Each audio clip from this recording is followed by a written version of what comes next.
आदरणीय साथियों एवं आदरणीय बहनों, प्रणाम। मैं आज आपको एक ऐसी बीमारी के बारे में बताना चाहता हूं जो एक महारोग है और उसके कारण कई रोग पैदा हो जाते हैं और जिसके बारे में आज दिन तक किसी भी डॉक्टर ने आपको नहीं बताया होगा। आयुर्वेद में और धर्मशास्त्रों में उसका उल्लेख जरूर है, लेकिन उसकी तरफ कोई ध्यान देता नहीं है। ऐसा महारोग है कि जो आपके पूरे परिवार को तहस नहस कर सकता है, पूरे परिवार को बिखेर सकता है, पूरे परिवार में अशांति पैदा कर सकता है। ये महारोग मां से बच्चों को मिलता है। आपने बहुत सारी चीजें सुनी होगी जो जेनेटिक मिलती है, बहुत सारी बीमारियों के बारे में सुना होगा जो जेनेटिकली वंशानुगत रूप से आगे बढ़ती हैं, जैसे कैंसर है, डायबिटीज है, बीपी की प्रकृति है, चर्म रोग है, हार्ट संबंधी बीमारियां हैं, माइग्रेन है। इस तरह की बहुत सारी बीमारियां जो है वो वंशानुगत रूप से आती है। यदि आपके माता पिता में, दादा दादी में, नाना नानी में किसी प्रकार की इस प्रकार की बीमारियां रही है तो वो आगे की जनरेशन में आगे से आगे आ सकती है। लेकिन ये सभी बीमारियां क्योरेबल हैं, ये ध्यान रखिए। ये सभी बीमारियां क्योरेबल भी है और वंशानुगत आने वाली बीमारियों की चेन को तोड़ा भी जा सकता है, ब्रेक भी किया जा सकता है। दूसरी बात, ये बीमारियां वंशानुगत रूप से आए ही आए ये जरूरी नहीं है।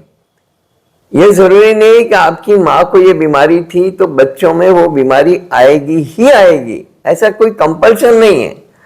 लेकिन प्राय करके आती है, इसलिए वो वंशानुगत बीमारियों के नाम से जानी जाती है। लेकिन जो मैं बता रहा हूं वो रोग तो आता ही आता है, वो कंपल्सरी है, निश्चित रूप से वो प्रकट होता ही होता है संतानों में।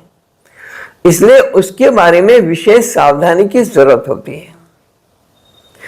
मां जब गर्भवती होती है तो उस समय में उसका आहार विहार, चाल चलन, विचार कैसे होने चाहिए, और जिस समय में मां दुग्धपान कराती है उस समय में उसका आहार और विचार कैसे होने चाहिए, ये बहुत महत्वपूर्ण है। यदि उसके अंदर किसी भी प्रकार की गड़बड़ है तो निश्चित रूप से वो बच्चों में आएगा, बच्चों में वो चीज प्रकट होगी। यदि उस समय में मां क्रोध करती है, क्लेश करती है, किसी भी प्रकार का माहौल खराब होता है घर के अंदर, चाहे किसी कारण से हो, गलती किसी की भी हो, लेकिन यदि गर्भवती माता के मन में उस तरह का क्लेश, क्रोध वगैरह पैदा होता है, घर में तूफान चलता है, तो निश्चित रूप से उसका पेट में पलने वाली संतान पर असर पड़ता ही पड़ता है। ये निश्चित है, तय है, इसको कोई नहीं रोक सकता और इसका कोई इलाज नहीं है। इलाज भी मां के पास है और बीमारी भी मां के पास है जो अपने बच्चे में जाती है, और कोई तीसरा व्यक्ति इसमें कुछ भी नहीं कर सकता है, दूसरा व्यक्ति कोई कुछ नहीं कर सकता है। इसी तरह से मां यदि दुग्धपान करा रही है और दुग्धपान कराते समय में वो भयंकर आवेश में है, भयंकर क्रोध में है और झुंझलाते हुए, गुस्सा करते हुए यदि बच्चे को दुग्धपान कराती है तो निश्चित रूप से उसका असर बच्चे पर पड़ता ही पड़ता है। और आयुर्वेद में तो यहां तक कहा गया है कि यदि बहुत तीव्र कषाय है, बहुत तीव्र क्रोध है उस समय में, तो मां का दूध भी जहर हो जाता है और बच्चे की मृत्यु तक हो सकती है, इतना तक कहा गया है। लेकिन सावधानी नहीं रखते हम लोग विवेक नहीं रखते, उस कारण से वो बीमारियां आगे से आगे बढ़ती हैं। मैं ऐसे ही एक उदाहरण के बारे में आपको बताना चाहता हूं। मेरे एक मित्र हैं, बहुत अजीज मित्र हैं, बचपन में साथ पढ़े थे। अब तो हम काफी अलग अलग रहते हैं, लेकिन अभी उनके बारे में सारी घटनाओं का जब मुझे जिक्र हुआ, मालूम पड़ा, तो मुझे बहुत दुख हुआ। इतना दुख हुआ कि मैं इतना आहत हुआ कि मैं आपको कुछ कह नहीं सकता। इतना मतलब भगवान न करे ऐसा किसी के भी घर में हो, इतनी अशांति किसी के भी घर में हो। उसका, मेरे मित्र का जो पोता है उसका नाम है विस्मय, और विस्मय की मां का नाम है डिंपल। विस्मय इस समय में इतना क्रोध, इतना जिद्दी और इतना खान पान में उसकी विकृतियां, जब देखो जब बाहर का खाना, बाहर के खाने की ही डिमांड करना, ये सारी की सारी चीजें उसके अंदर है। और इतना क्रोध, इतना जिद्दी, और जरा सा कहीं गिर गया तो इतना क्लेश करेगा, इतना तूफान करेगा, मैं मर गया, ये हो गया, वो हो गया, अब मेरा क्या होगा। मतलब नेगेटिव थॉट्स बहुत ज्यादा है, बहुत ज्यादा नेगेटिविटी है। कारण ये है कि मेरे मित्र ने मुझे बताया कि कारण ये कि जब ये बच्चा पेट में था तब इसकी मां की यही परिस्थितियां थी। बहुत ज्यादा हर छोटी छोटी बात पर तीव्र कषाय, तीव्र क्रोध, आपस में लड़ना झगड़ना, बहुत बहुत बुरी स्थिति थी। और वो गर्भकाल के बाद में दुग्धपान के समय भी उसकी वही परिस्थितियां थी, यहाँ तक कि वो बच्चे को पटक तक देती थी कई बार, और बच्चे पर इतना झुंझलाती थी और कहती थी मेरा खून पी रहा है।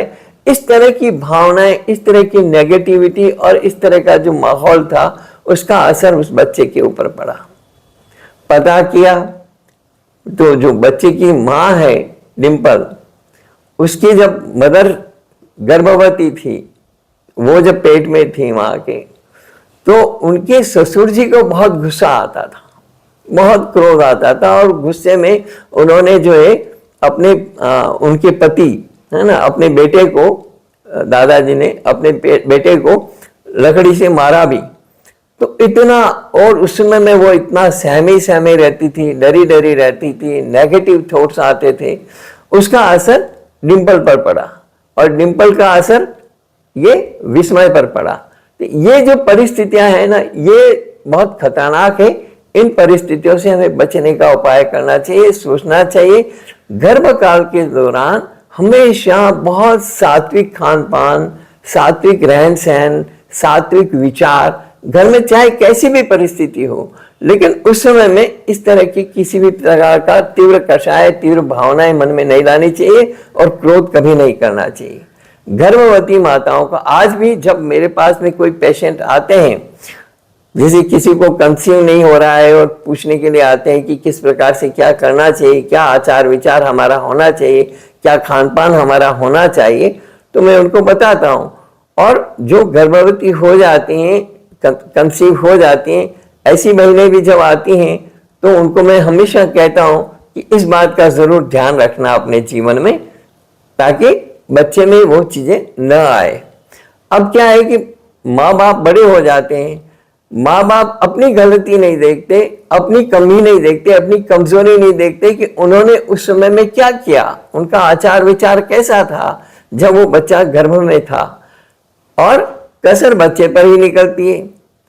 बच्चे के दुर्गुण दिखते हैं, अपने क्या किया वो कोई भी नहीं देखता।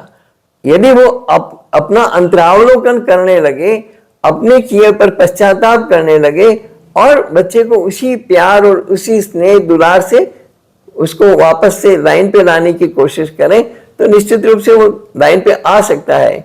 मारपीट से, क्रोध से वो बच्चा लाइन पर नहीं आ सकता, किसी भी हालत में नहीं समझ सकता। यदि उसके साथ में नेगेटिव एटीट्यूड रखेंगे तो वो नेगेटिविटी उसकी और बढ़ेगी। यदि उसके साथ में पॉजिटिव, प्यार, स्नेह, विश्वास, और ये सब माँ के अंदर होता है, माँ को यही, इसीलिए माँ की महानता भी है। लेकिन यदि माँ इस प्रकार का ध्यान नहीं रखेगी तो महानता उसको नहीं मिलेगी। यदि माँ को महानता चाहिए, माँ को वो बड़प्पन दिखाना पड़ेगा, वो अपना जो है आत्मावलोकन, अंतरावलोकन करना पड़ेगा, और बच्चों को सुधारना पड़ेगा। यही एकमात्र रास्ता है। इस तरफ आप सभी ध्यान रखिए। जो भी माताएं बहनें गर्भकाल में हैं या कंसीव करना चाहती हैं, तो उनको इन सारी चीजों में सावधानी रखनी चाहिए। उनका आहार विचार बहुत ही सात्विक, बहुत ही धार्मिक, और अच्छी अच्छी किताबें पढ़ना, अच्छा अच्छा सोच बनाना। आप देखिए इतिहास में ऐसे बहुत सारे उदाहरण हैं। मां मदालसा का उदाहरण आज भी दिया जाता है। मां मदालसा ने अपनी संतानों को गर्भकाल में ही बहुत संस्कारित कर दिया और उसके बाद में दुग्धपान कराते समय, स्तनपान कराते समय और सुलाते समय लोरियों के माध्यम से बच्चों को जो है इस तरह के ज्ञान दिए कि वे बच्चे आगे जाकर के शुद्ध बुद्ध मुक्त हुए, है ना। तो और जो शासन करने वाला बच्चा था उसको शासन की ऐसी शिक्षाएं दी कि वो महान नीतिवान राजा बना। इसी तरह से आपने यदि सुना होगा तो अर्जुन का जो पुत्र था, उसको चक्रव्यूह भेदन का सारा ज्ञान गर्भकाल में हुआ, जब अर्जुन सुभद्रा को अपनी सारी बात सुना रहे थे और चक्रव्यूह की रचना के बारे में बता रहे थे, चक्रव्यूह कैसे भेदना। उसके बाद में मां को नींद आ गई और चक्रव्यूह से कैसे निकलना वो पता नहीं चला और वो चक्रव्यूह को से बाहर नहीं निकल सका और वो खत्म हो गया। तो ये जो चक्रव्यूह वाली बात है इसको भी ध्यान में रखना चाहिए। ऐसे बहुत सारे उदाहरण हैं जब गर्भकाल में माताएं जो है बहुत अच्छे शिक्षाएं और संस्कार दे सकती हैं। और पुराने समय में तो बहुत सारी लोरियां भी चलती थी जो माताएं सुनाती थी बच्चों को। आज वो सब कॉन्सेप्ट बंद हो गया, ये दुर्भाग्यपूर्ण है, लेकिन उसका जो है हम सब मिलकर के ही आगे का रास्ता बना सकते हैं।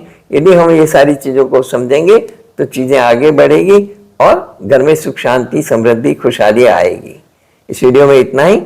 यदि वीडियो अच्छा लगा हो इसे लाइक जरूर करें और इस महारोग से, है ना, गर्भकाल में और दुग्धपान कराते समय में क्रोध और क्लेश, है ना, इस महारोग से बचने की कोशिश करें, क्योंकि ये निश्चित रूप से अगली संतान में आता ही आता है।